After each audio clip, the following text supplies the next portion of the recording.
আমার বরকে দেখতে খুবই খারাপ, তাই আমি আমার ভিডিওতে আমার বরকে দেখাই না।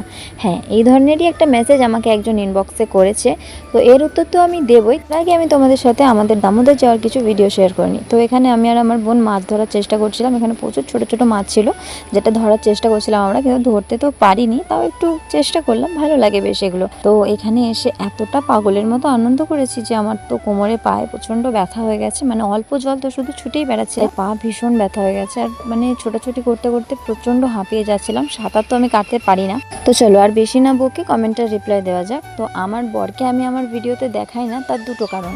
এক হচ্ছে সে নিজেকে ক্যামেরার সামনে দেখানো অতটা পছন্দ করে না, আর 2 নম্বর কারণটা তো তোমরা জানোই যে আমি এখন আমার বাবার বাড়িতে আছি, কিন্তু সে তো এখানে নেই। সে যদি এখানে থাকতো তাকে আমি নিশ্চয়ই দেখাতাম।